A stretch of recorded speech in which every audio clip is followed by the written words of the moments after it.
Halo teman-teman, selamat datang di channel Scalping Trader. Ya, di video kali ini saya akan coba buat list rekomendasi saham untuk swing ya. Jadi ini adalah saham yang tidak di tradingin dalam jangka waktu pendek ya. Jadi biasanya saya kalau di saham-saham yang seperti ini saya biasanya holdnya beberapa hari, mungkin sampai beberapa minggu ya seperti itu. Dan list saham yang saya informasikan di sini adalah list saham untuk teman-teman pantau yang mungkin dijadikan watchlist juga untuk di minggu depan mulai dari tanggal 19 Agustus ya sampai 23 Agustus ya. Semoga aja sahamnya semua di minggu depan gerak ya, karena kan IHSG kita nih saat ini udah dekat-dekat all time high ya. Mudah-mudahan di minggu depan dia break dan menembus all time high gitu ya. Nah, sebelum masuk ke sahamnya, saya seperti biasa mau disclaimer, nggak bosen-bosen, saya mau teman-teman paham bahwa investasi saham itu punya resiko dan analisa itu bisa salah ya. Ya, jadi makanya teman-teman harus melakukan analisa ulang dan teman-teman paham bahwa transaksi saham itu resikonya itu sepenuhnya menjadi tanggung jawab pribadi gitu ya. Jadi ya itu yang perlu teman-teman pahami. Jadi jangan nanti kalau misalnya teman-teman loss gitu marah-marah sama saya, padahal kalau teman-teman cuan pun nggak ngasih apa-apa juga kan sama saya gitu ya. Dan di saham ini saya nggak hanya sekedar menginformasikan saham, area beli segala macam, saya cuman sharing aja ke teman-teman point of view saya, alasan gitu ya, alasan saya kenapa saham ini menarik dan di mana titik-titik yang menurut saya menarik untuk entry dan di mana titik-titik yang kita waktunya untuk jual gitu ya. Nanti trade plan-nya teman-teman harus buat sendiri, teman-teman harus punya trade plan mandiri gitu ya. Oke, langsung masuk ke list sahamnya. Di 19 Agustus saya punya Antam, SMDR, dan juga BSSR. Ya, biasanya saham yang saya informasikan ini menarik menurut kriteria saya ya. Kriteria saya apa? Saya punya dua sih sebenarnya, secara teknikal dan juga secara data transaksi ya. Gitu ya. Kalau secara teknikal biasanya saya suka saham-saham yang break, naik kenceng, diikuti data transaksi oke, dan volumenya oke gitu ya. Jadi kalau yang buy on weakness atau buy on support gitu saya biasanya kurang begitu suka ya. Alasannya sebenarnya sederhana, nunggunya terlalu lama teman-teman gitu. Oke, sebelum masuk ke pembahasan sahamnya satu persatu, saya mau sharing bahwa IHSG kita kemarin naik 0,3% dan setelah seminggu ya kurang lebih beberapa hari, hampir 2 minggu ya, 2 minggu setelah penurunan di tanggal 5 Agustus kita turun 3%-an, ini IHSG kita terus naik dan marketnya benar-benar enak ya. Kemarin saham-saham yang naik kencang ada saham dari sektor konstruksi ya, seperti itu. Dan IHSG kita ini ada di pucuk ya, ada di resist. Makanya saya tadi sempat sampaikan kalau seandainya IHSG kita break akan makin menarik, trading makin lebih mudah dan banyak pilihan saham-saham menarik gitu ya. Dan kalau di Stockbit ini kan kita sebenarnya bisa melihat ya, kalau teman-teman bisa juga lihat dari RTI gitu ya. Nah, kalau dari chart bit yang ada di Stockbit ini terlihat net foreign buy and sell yang menandakan ini beberapa hari ini hijau gitu ya. Dan sebenarnya di waktu indeks kita koreksi dalam ya 3,4%, ini foreign yang keluar juga kecil gitu ya sebenarnya ya. Mungkin panic selling ya. Panic selling isu di Jepang, indeks Jepang sampai minus 10% ya. Gitulah intinya. Tapi kalau di beberapa waktu terakhir ini ya foreignnya banyak masuk dan ya ini menandakan marketnya mulai enak lagi gitu ya. Dan biasanya kalau kayak gini ya IHSG-nya naik, all time high tembus gitu ya, dan diikuti foreign yang masuk terus gitu. Biasanya saham-saham second liner dan big cap yang bisa sangat-sangat liquid itu enak banget kita bisa trading di situ ya teman-teman. Makanya kita harap semoga IHSG-nya bisa tembus all time high. Oke, mulai dari pembahasannya satu persatu. Di tanggal 16 Agustus hari Jumat, saham Antam ini diakumulasi sama foreign ya. Domestiknya semua jualan. Ini foreign juga ada yang beli dari lokal ya. Foreignnya ini ZP, AK beli 45.25, CC, TP juga foreign. Ya, kalau ngelihat data ini menurut saya sudah jelas ini akumulasi ya. Kenapa? Karena di sisi kanan ini memang dalam jumlah yang begitu besar ya, tapi ini biasanya adalah broker-broker yang dipakai retail. Jadi saya berasumsi ini adalah investor retail. Mungkin nggak hanya retail, kok retail bisa punya banyak banget. Iya kan, retailnya banyak gitu ya. Bisa juga sih institusi gitu ya, institusi yang pakai beberapa broker-broker retail ya. Tapi data transaksi ini menurut saya sudah membuktikan bahwa menarik ya, bahwa menarik. Dan secara chart secara chart secara chart ini sebenarnya kalau dilihat ya, kalau saya lihat ini ada pattern rectangle, bullish rectangle ya teman-teman. Jadi kalau saya buat dari mulai tanggal 1 Juli dia naik ya, tapi dia nggak sampai nembus dia punya resisten. By the way, resistennya area sini saya buat, dan di tanggal 17 Juli ya, 18 Juli dia sempat false break, ada tail dia di upper shadow yang nembus resisten dan langsung koreksi lagi, dan dia terus coba naik lagi dan dia koreksi sampai mau nembus dia punya support tapi nggak tembus, dan dia naik ya, dia naik ya. Ini dia naik dan terbukti ini saya buat warnanya berubah dikit ya, saya buat warna putih supaya nggak bingung.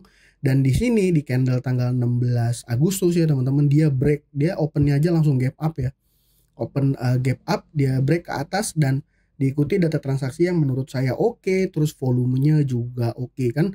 Sederhananya teman-teman, di tanggal 14 Agustus ya.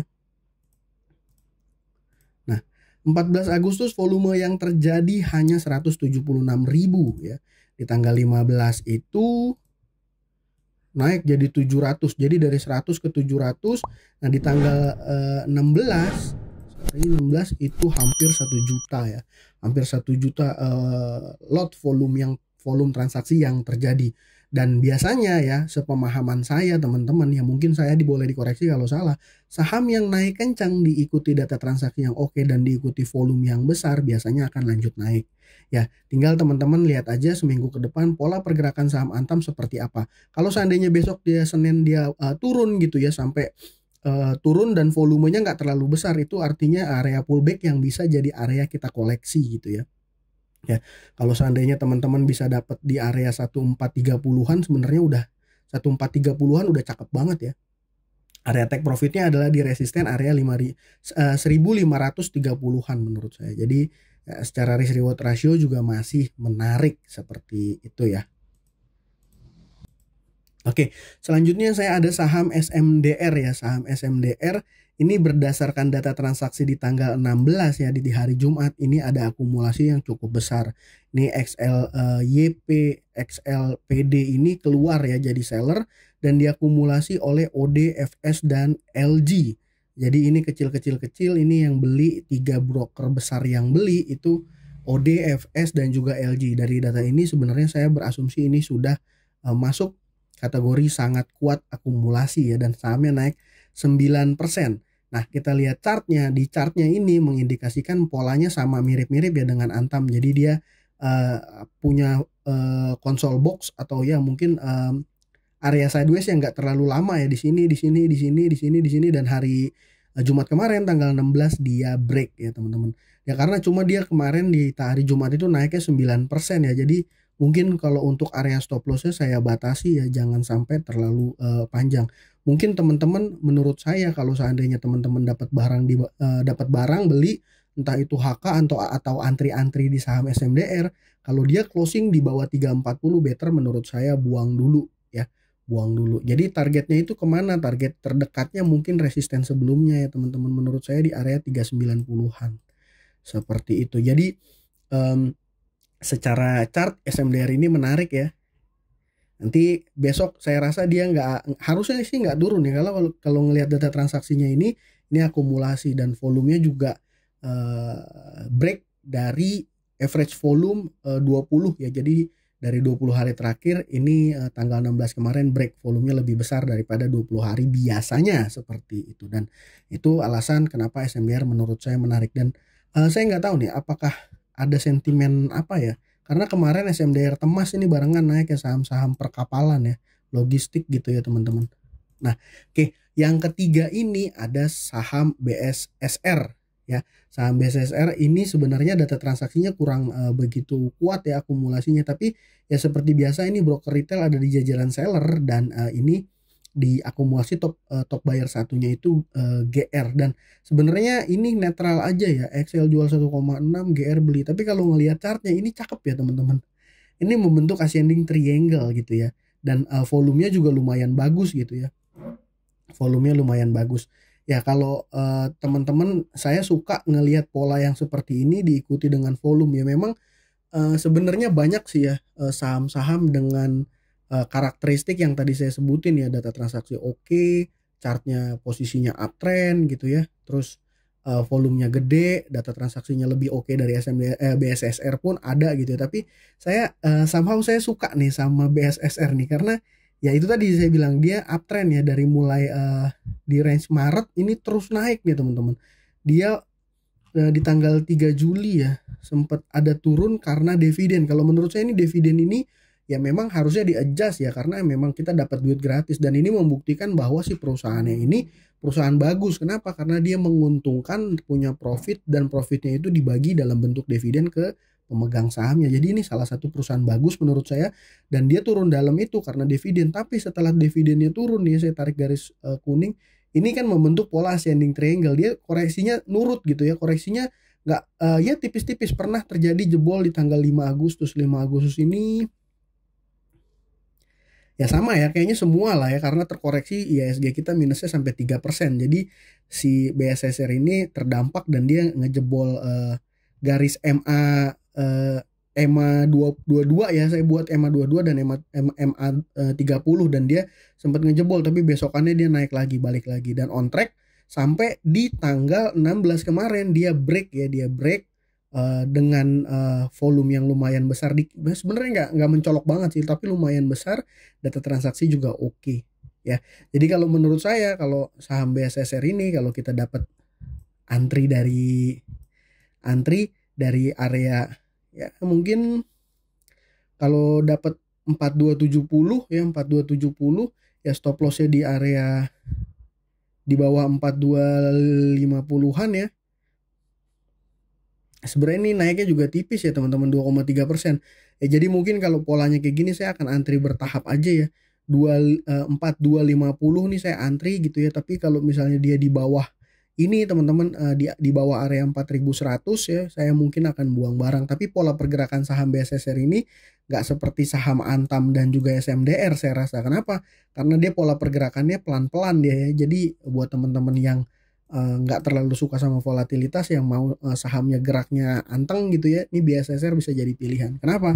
Ya ini polanya aja dari tanggal 23 dia ada koreksi tipis-tipis, balik lagi mantul, bahkan indeksnya dalam, balik lagi mantul. Ini saham menarik ya, ini saham menarik ya. Kalau biasanya saya dengan saham yang polanya seperti ini saya pakai trailing stop sih teman-teman ya. Dari saya itu, jadi untuk tanggal 19 Agustus Antam, BSSR, dan juga SMDR ya untuk swing. Dan biasanya beberapa hari sih saya begitu dapat barang dia naik, menurut saya soalnya untuk trading itu 5% aja udah cukup lumayan gede ya, udah bisa jadi buat TP.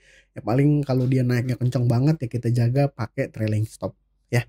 Itu dari saya, semoga bermanfaat dan bisa kasih teman-teman cuan. Semoga marketnya oke minggu depan, dan ya kalau ada teman-teman yang punya pertanyaan atau punya list saham lain, boleh ya kita sharing-sharing di kolom komentar. Oke, sekian dari saya. Terima kasih buat teman-teman yang sudah menonton. Salam cuan. Thank you.